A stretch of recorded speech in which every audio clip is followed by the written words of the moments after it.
మంచి మంచి రెసిపీస్ కోసం చెర్రీ షెఫ్ ఛానల్ని సబ్స్క్రైబ్ చేసుకోండి.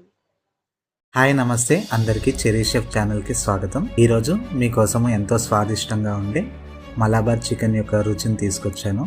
ఈ రెసిపీ ఎంతో ఆరోగ్యదాయకం మరియు చాలా రుచిగా కూడా ఉంటుంది. ఇంకా వీడియోలోకి వెళ్ళిపోదామా?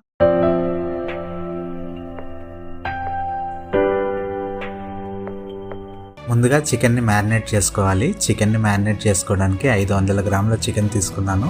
ఇందులో 1 కప్పు పెరుగు, 1 టీ స్పూన్ అల్లం వెల్లుల్లి పేస్ట్, 1 టీ స్పూన్ పసుపు, 2 టీ స్పూన్ కారం, 1 టీ స్పూన్ ధనియా పొడి, అలాగే తగినంత సాల్ట్ కూడా యాడ్ చేసుకోండి. 1 టీ స్పూన్ గరం మసాలా. ఇవన్నీ యాడ్ చేసుకుని వీటిని బాగా మిక్స్ చేసుకుని మినిమం 1 గంట సేపు మ్యారినేట్ అవ్వడానికి విడిచిపెట్టాలి.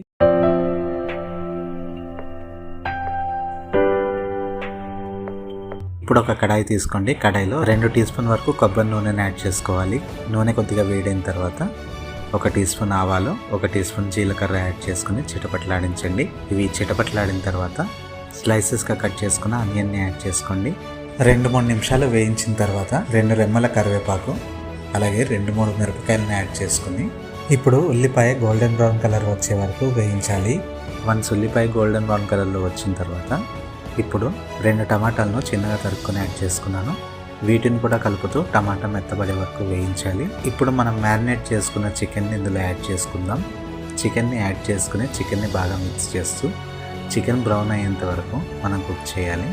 వీడియోలో చూపించిన విధంగా చికెన్ బ్రౌన్ అయిన తర్వాత ఇప్పుడు లో ఫ్లేమ్లో పెట్టుకొని కొబ్బరి పాలను యాడ్ చేసుకోవాలి. కొబ్బరి పాలను యాడ్ చేసుకుని ఒక 2-3 నిమిషాలు దీన్ని బాగా మిక్స్ చేసుకోండి. ఇప్పుడు గ్రేవీ కన్సిస్టెన్సీకి సరిపడేలాగా వాటర్ని యాడ్ చేసుకోండి. వాటర్ని యాడ్ చేసుకున్న తర్వాత పొంగు వచ్చేంత వరకు మరిగించాలి. ఒకసారి పొంగు వచ్చిన తర్వాత మళ్ళీ లో ఫ్లేమ్లో పెట్టుకొని ఒకసారి మిక్స్ చేసుకుని దీనిని కవర్ చేసి ఒక 20 నుంచి 25 నిమిషాల వరకు కుక్ చేయండి. మన చికెన్ కర్రీ ఆల్మోస్ట్ రెడీ అయిపోయింది. ఇప్పుడు ఫైనల్గా సాల్ట్ అది అడ్జస్ట్ చేసుకొని 2 టేబుల్ స్పూన్ కొత్తిమీరని యాడ్ చేసుకుని దీన్ని ఒకసారి కలుపుకొని సర్వ్ చేసుకోవాలి. ఈ విధంగా చాలా సులభంగా మలబార్ చికెన్ కర్రీని తయారు చేసుకోవచ్చు. దీనిని చపాతీ లాంటి వాటితో లేదా రైస్తో తీసుకోవాలి. చాలా బాగుంటుంది. దీనిని మీరు ఒకసారి ట్రై చేయండి. ట్రై చేసిన తర్వాత ఎలా కుదిరిందో కామెంట్లో తెలియచేయండి. వీడియో నచ్చిందా అయితే లైక్ చేయండి. ఛానల్ని ఇంకా సబ్స్క్రైబ్ చేసుకోలేదా అయితే వెంటనే సబ్స్క్రైబ్ చేసుకోండి. మీకేమన్నా రెసిపీ కావాలా అయితే కామెంట్ చేయండి.